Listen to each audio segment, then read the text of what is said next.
Facebook. Hello and good morning. Welcome to Virtual Coffee. Jody's already got a bit of a caffeine hit and she hasn't even had caffeine. That's so cool. Jody Dontje, how are you doing this morning, my dear? Oh, I am doing so well, Cheryl, and you just said it so well that I've got my natural caffeine kit because I'm just super excited to be with you, and thank you for having me on today. No, it's an absolute pleasure. So, one of the cool things that got me really attracted to what it is that you do, Jody, and Jody's a high performance coach in the public speaking space.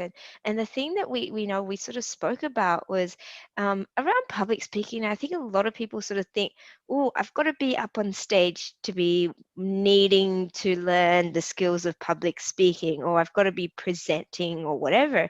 And I'll be the first to admit I couldn't even get myself to Toastmasters about 15 years ago.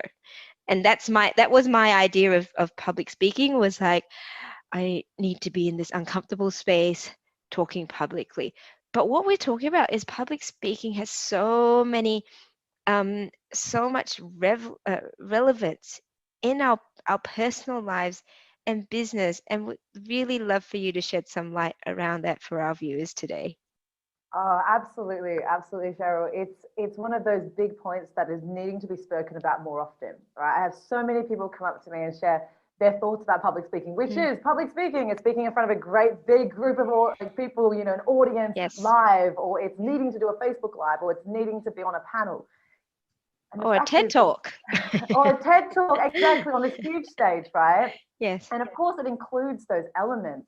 And that's also part of what I teach. But how I teach public speaking is that public speaking, in the heart of it, is to be able to speak our truths so we can live our truth. And so what that means is that with public speaking, we need to know who we are in order to connect to other people deeply, right? And so being able to communicate through a space where we feel authentic, we feel real, we can speak from our heart space so we can connect to others, whether that's through business and sales, whether that's through every interaction, meeting the love of our life, right? It's so important that we shift the mindset around public speaking and realize it's through how we interact with other people all the time. And that starts at the core of knowing who we are. Yeah, that's super powerful. I mean, I've never looked at public speaking in that sense. I've always looked at it as a skill, which I thought I didn't have. And I was just like, I'm not a great public speaker. I don't really like crowds. Like, I mumble and jumble. I sound like a chipmunk. Like, all these negative thoughts that people have, maybe not sounding like chipmunks like everyone, but but it was something that you're absolutely right about, the mindset and what's in here, to be able to go, it's bigger than my fear. Because as you've told me, public speaking is the number one fear. Fear is number one of fears, ranked number one fears in the world, right? Is that right? Yeah, it's, over many different studies, including Psychology Today, they've found that public speaking is more fearful than, well, let's just say people would rather be in a really small space, really high up with snakes and spiders, or even die than the public speak. Like arachnophobia, even death can rank lower than public speaking. Wow. And why is that? Why is it such an affliction that people are so afraid to be in front? Because no one, I mean, let's be honest, no one's really out there to do anything bad to you, unless and really you're not endangered or anything. But why are people so afraid of it? Yeah, there's two big reasons. And I love that you asked this question, Cheryl, because years and years ago, I asked that same question, like, why is this the truth? And I know that it's true because growing up, I was so fearful of being seen, being out there. I was that shy, quiet girl, right? So it applies to me as well. I didn't just get born and go, whoop, I'm a speaker now. It's like, not at all. Now, there's two big reasons. So number one is the biology and neurology of us as humans. And number two is a sneaky thing called childhood, right? So if I start with the neurology, if we think about ourselves from years ago as part of the tribal, right, societies, where there was a lot of danger in terms of, like, we actually could have been hunted by wild animals, right? So how our biology has been grown over the years is that we have this sneaky part of our brain called the amygdala. Now, the amygdala is kind of like our fight and our flight response, right? Now, when the amygdala lights up, other parts of our brain shut down. like literally parts of the brain shut down. So the parts of our brain that shut down are also that are usually there to help us with remembering notes, feeling that sense of calm when we articulate and communicate, right? And so when we were in the tribal societies, when eyes were on us, what did it mean? Or it meant danger. It meant eyes are on me, so I'm in danger. So now apply that to our modern society, especially in the developed worlds. There's still worlds, of course, where the people are often in those tribal kind of societies. But we take the Western world more. Now, when we have eyes on us, we still think, I'm in danger. Something's wrong. And so our amygdala kicks off as a normal reaction. And then that's why people feel like they are sweating and uncontrollably shaking. They're forgetting their notes. They're feeling super nervous, right? And they're overwhelmed. So one of those that I'll share a little bit later as well is we need to have tools around being able to calm ourselves, connect to our parasympathetic nervous system, and allow ourselves to be relaxed. Whether that is properly public speaking in front of a group of people, or simply going to a networking event, or going dating, or meeting people at a party. It's like being able to calm ourselves. Yeah. Number 2 is childhood as well. And so tell us a little bit about the things that you say, and I'm thinking back as to when I was really fearful of speaking, and this is not even speaking in front of an audience, it was just even speaking to people. Like, that was the fear of, I'm meeting someone new and I don't even know what am I going to talk about. Like, I was already planning in my head, and then even simple presentations, my whole face would go red and things like that. Like, it's such a physiological response to something which almost like which is fairly simple, which is communication, really. Absolutely right. It's that communication on the everyday level, speaking to a new person. And Cheryl, thank you for sharing this with such vulnerability here, because I feel a lot of people can connect to that feeling of, I need to have all these different topics ready before I meet this new person. Because what if there's silence? What if there's awkwardness? What if we don't get along? What if we can't speak on the topic? They're bored, whatever. Yeah. And so is that something that then comes down to also, like you said, we're going to talk about childhood. It does as well, absolutely. And in terms of childhood, what were one of the things that were told to us all the time growing up? And what was constantly told to us? From that laugh, I can feel like you're like, oh. I'm a mum, so I know. I don't do it so often, but I think I do. I will admit, we do say, just be quiet. Or, I mean, these days, I dare say we're a little bit more progressive when we're speaking to our children. We're like, use your inside voice or whatever. But back in the day, it would be like literally like, be quiet, sit there, don't say anything, don't ask, don't eat. There's no debating. Don't answer me. Oh my gosh, don't talk back. And you're just like, don't. And so you're like, okay. Oh my gosh, yes. Okay, sit in silence, be quiet. Oh, I'm a good boy, I'm a good girl when I sit in silence and I do what I'm told. I don't talk back and I remain silent. Oh my gosh. That's through our childhood, in our parents, in the circumstance of who raised us in the household, but it's also in school. Right? I mean, I was a teacher before I became a speaker, a global speaker and coach. I worked in over 57 schools across 4 different countries. I see how the teaching styles are in different contexts. And so often it is the most praised classroom is the quietest, the one where the kids aren't speaking. Yes. And so we're grown up with, don't do this, stop that, be quiet. Yes. Of course we feel fearful then when we get older, and then we get told, now you can speak. Yes. Yeah, absolutely. And I grew up in Singapore, so I went to school in Singapore, and it's quite strict there. You literally do not speak during class time. Like, you only speak and ask questions if you're asked to ask questions. And even at that point, you sort of, I remember, like, I've got memories of being punished. This is the good old days, right? But this is what exactly what you're saying. Like, it does come back down to the experience that we're having. I mean, my children are very vocal. They're extremely vocal, and it's challenging. It's challenging for the older generation. I mean, I know it's challenging for me at times as well. But again, I think we're in a more progressive sort of world where we're like, they need their voice. But my children speak so much and have so much more confidence than I ever did.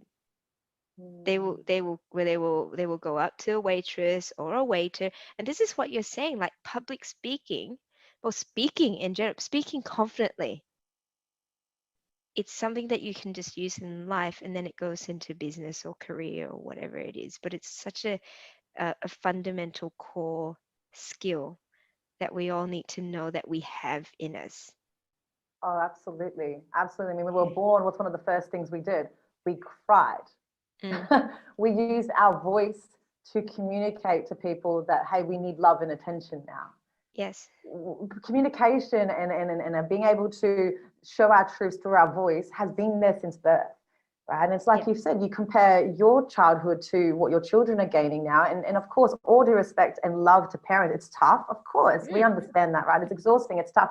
And yet, like you said, when you compare the old fundamental system with the no and the be quiet and the shut up and all of that, right, to yes. now being able to foster more creativity, more communication, you really notice a difference in confidence. Oh yeah. And it's so crucial. It's so crucial for children to tap into that confidence and know their voice is important. And of course, to have respect, of course, to have healthy Mm, boundaries, mm, and also to not allow that voice to be shut down, but to be encouraged. yeah. And And absolutely, and that's s- the and thing. so how do us as adults who have, say, gone through that fear, and we might not even know, it's one of those sort of, limiting beliefs, right? We talk about limiting beliefs and what's holding us back. What are some really um just easy steps or tricks that we can practice, to be able to allow us to speak more confidently and communicate more effectively in whatever setting that we're in? Oh, I love that. I love that. So there's three big ideas that I have. And the first one's about the mindset. And then I'll go into the two practical, easy things that people can implement and get results of straight away. Right. So the mindset is we need to shift our thoughts around public speaking and communication. And part of that is that public speaking, communication, sharing our truths, it's not surface level skills. It's not just, hey, Jody, can you help me with some manipulative strategies I can use to just get some quick wins in business? Yeah. It's like that's not what I stand for. That Yeah. there can be people out there who teach it in that way, but that's not how I teach public speaking. It's Yes. it's it's fundamentally, yeah. If I give you those strategies, you're only going to feel like an imposter. Mm, You're only going to feel fake. You're only going to feel at the end of the day unfulfilled and manipulative in a not so great way, right? So we need to shift our mindset that public speaking is part of our core and who we are, and then connect that to what Simon Sinek it says is to start with why. Our why, our bigger goals, our end result, our desires for the future need to be greater than the temporary fear and discomfort that we have around mm, it. It mm, needs to be greater. And if it's not, mm, then we haven't given ourselves enough reflection time, or we haven't reached out to a coach to get support around this. mm. But the fact is, public speaking is the vehicle. Public speaking, communication is the vehicle towards the bigger dream. I'll often say to my members, hey, the end result for us together in this community, for me to support you, isn't so that you can speak in front of a big group of people or be awesome at interviews and panels and speak in the workplace more openly. Yes, of course, you have all of that, and that's exactly what I teach. But that's not the end result. And then I asked them, what would it give you if you could do all of those things? How would you feel? And they Mm. would, usually come back with, I'd feel confident. I'd have self-belief. Yeah. I would finally feel aligned and like I'm living my truth. I'd be like, amazing. So when you have all of that, what would that lead to? Well, that would lead to a promotion. That would lead to my business success. That would lead to me finding the love of my life. That would lead to me actually being brave enough to have children. That would Yeah. lead to me, quitting the job and following the dream. Like, oh my gosh, yes, that's the Mm, end mm, result. mm. I That's love the it. end result. I love it. I love it. I love it. Oh, But even, I mean, even just the questions that you asked, that's part of effective communication as well. Like really diving deep into an emotional connection with your, whether it's your clients, and this is a part of sales and negotiation as well. Effective communication, understanding what are the core things that are, that really resonate with the other person, and I love that you're there, that is the thing that you're looking to help your students and your members about. It's not about this is the end goal. What is your goal? It's not about being a TED, like not everyone needs to be a TED Talk presenter, and that's not it. There are other, I mean, that's a fantastic goal, and it all comes down to what is the goal that you want. And then when you've got that goal, then that's fantastic. then let's, develop further from that. But I love that it's just that the fundamental things about going, it just helped me to be more confident, and that's a huge, huge game changer and transformation in people. And I think that's so inspiring from that aspect. Oh, thank you. Thank you. And it really is, human beings at the core are so inspiring. We go through struggles, we go through hardship, and we can choose what to do with that in our life going forward. And it's so inspiring for those who do have those goals to give back, to contribute, right? And so Yeah. it's all about that mindset. It's all about having the right questions that we ask ourselves when we do feel that temporary fear. And then in Yeah. terms Yeah. of flowing on from what you said, Cheryl, actually around it's other people, right? The two other strategies from the first one that I'd love to share for people is if you want to get really good at communication, building trust, sales, just connecting with people at networking events, just being able to leave an impression or engage people in a presentation, number one is we need to consistently have a contribution mindset. And the practical things in that is to always remember, even if it's a presentation or a speech, it's a conversation. And so we do need to ask questions. There's this thing called the yes frame. Before any large thing, you ask 3 questions to get yeses from your audience or yeses from people so that they feel like I'm into this conversation. I'm a part of this conversation. Yes. And so it's so important to have that yes frame in place, or to, when you share something, you go true, just say, you say a point and then you go true, right? And you nod your head and everyone goes, Like what I'm doing now. Yes. Exactly. Yes. Exactly. Yes. Like literally you're like, yes, like you can't help it. You can't help it. So we need to be able to bring people into the conversation, even if it's not verbally, just nodding our heads, just going true or true, just going right. Bring that in. People feel like they're part of the conversation. And when they feel part of the conversation, they feel looked after. And when they feel looked after, we're contributing. Yes. Right? So as simple as that, ask more questions, create more of a conversation with people, and already you'll notice a shift with how you're able to connect with people. Which is amazing. Which is amazing. And the third part of being able to have better communication skills as well is to be able to use storytelling more often. And this is so important because storytelling at the heart of it, yes, it's come from also tribal societies. We gathered around the fire. We talked about stories, and the stories we shared around the fire saved our lives. Back in primitive societies, we had to learn how can we survive if we have a rhino running towards us. So we needed to listen to stories. So our brain is wired for storytelling. And so now to engage people, I say to my members to have a story inventory. Have stories that you have ready to go that you can use in different contexts to connect with people, to bring connection, whether that is someone saying, sharing something really sad and they ask you like, have you ever gone through something like this? Is there something that you've gone through that you can help me with? Or if we have stories ready, we can inspire, we can lift that person up, we can help that person through our various stories. So we need to have one central location, which I call my story inventory, where we have lots of stories that we've gathered from all of our life experiences that we have ready to share. Right? And when we have that, we're just going to be more confident in general because we know any situation that we're in, any question that's asked of us, we've got plenty of stories to cover a whole range of topics that we can use in those scenarios. And that's really, really important as well. And that's part of owning our truth is to own our stories. And connecting with people as well.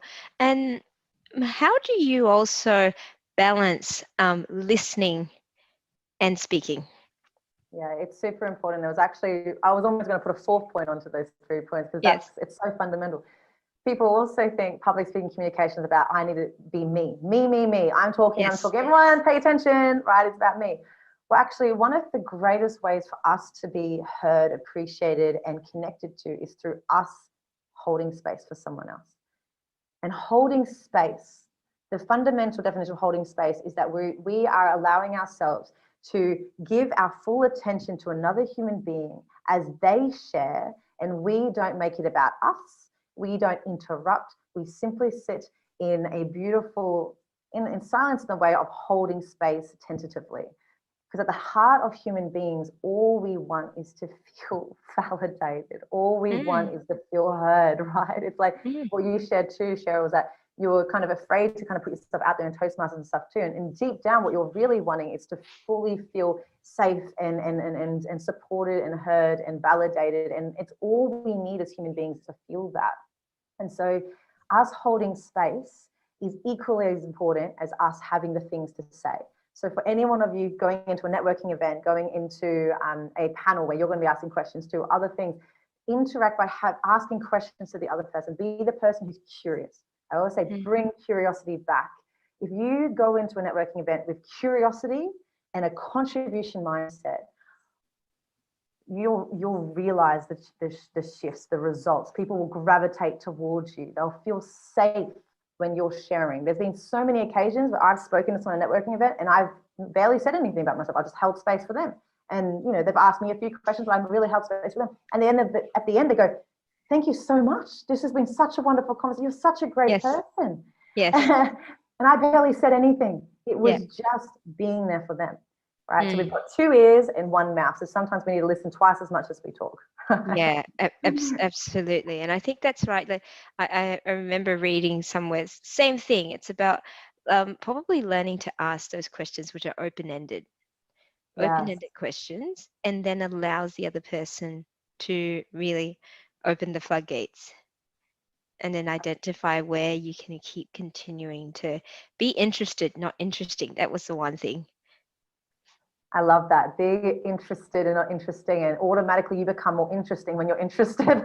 Yes. Yeah. Right? Yeah. I love it. I love it. So Jody, how did you end up going from being a teacher to what you're doing now, which is around, you know, presenting and speaking in global platforms and everywhere, like, and teaching others to do the same?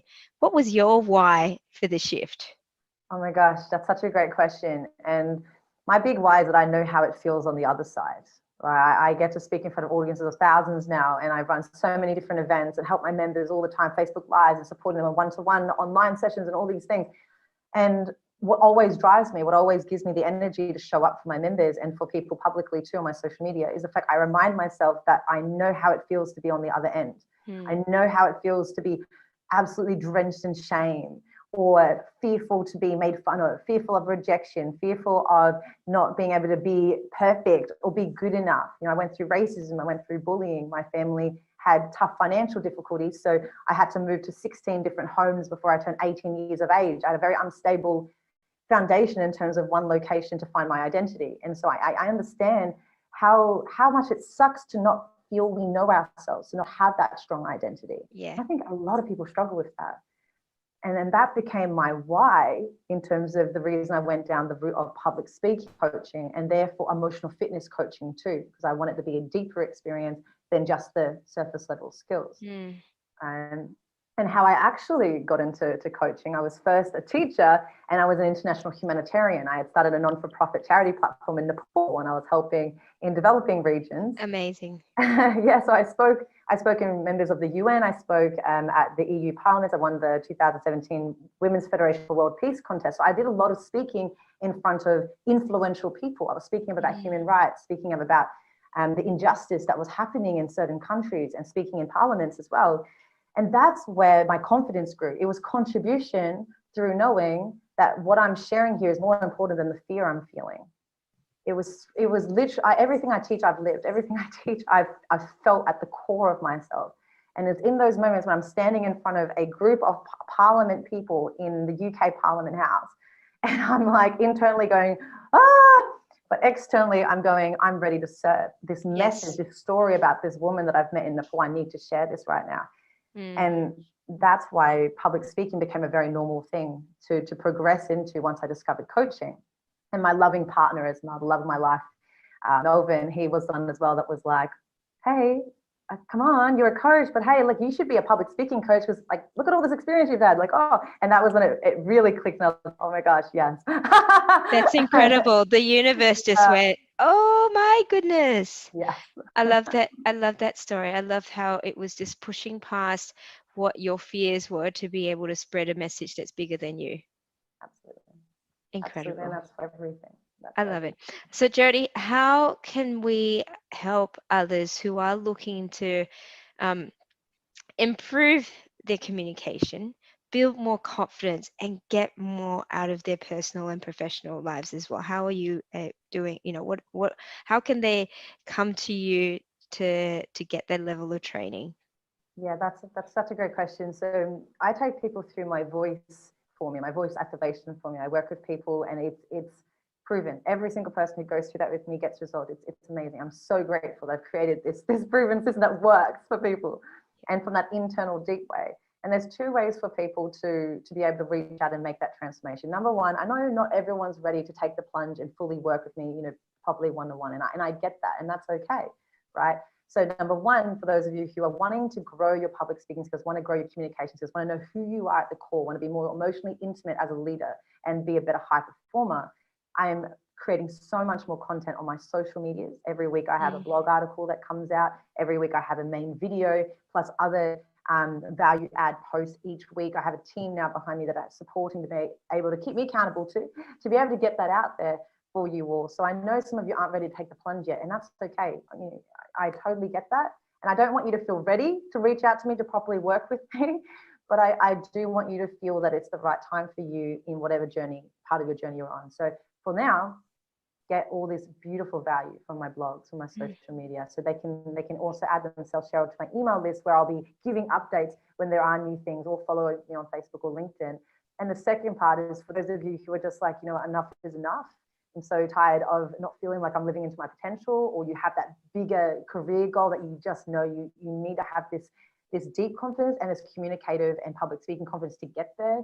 Whether you're holding back, you're trying not to be seen, you're being quiet at work, or you're not showing up on social media for your business, or you're not doing Facebook Lives, even though your members would really benefit from that, or you're not willing to go dating or go online dating because you're freaked out, right? Which I totally get. It's a vulnerable space. So if you really want to be vulnerable, you really want to be courageous, then I invite you just to reach out via my jodydontje.com connect page, or just email me directly at namaste@jodydontje.com, and we can start a conversation, a non-obligation conversation. Just have a conversation, see where you're at, if we're the right fit, and I can support. So those are the two ways, Cheryl. I love it. Namaste@jodydontje.com. Jody, it's been an absolute pleasure. So much fun, so much value. Absolutely got a huge kick out of that, caffeine and energy wise. And anyone that wants to, really get past all those fears around being able to put yourself out there, because we've talked the last few weeks about personal branding, about marketing, how it is about people connecting with you. And if you're hiding behind the fear, and that's what's stopping you, people can't see the amount of value that you're giving, and that's a real disservice to the community and to the world. So really look and I'm a fine example of that. Again, I couldn't even bring myself to Toastmasters. I started looking past, I want it to be inspiring to my children. I wanted to at least have them see that mommy can do this, so it's fine. So they're all going to be YouTube stars now. Career goals, YouTube stars, right? And so, but that's the level of confidence. I said they need to have more opportunity to speak, to speak and have their voice heard than I did. And so I had to push past my fears for them, and then realize I can actually provide a lot of value to other people. And so I say the same thing to anyone that's listening. You have so much value. You have superpowers and talents and expertise that people really need to know about. So it's a mindset. It's just sort of when that sort of voice comes in, like what happened to you, Jody, where you're like, I'm going to speak in front of 1,000 people more. It's going, this is just push that away, because then you'll step into your other self. And be the one that's giving a whole lot of it. So such great messages there, Jody. It's been absolute pleasure. Like I said, namaste to you and everyone else that's listening. Thank you so much for tuning in. Have an amazing Wednesday and rest of the week. Thank you so much, Cheryl. You are inspiring. You're an exact example that everyone can look up to, honestly, and an amazing mum as well. So thank you so much for having me on. Thank you. Take care and bye-bye. Thank you, my love.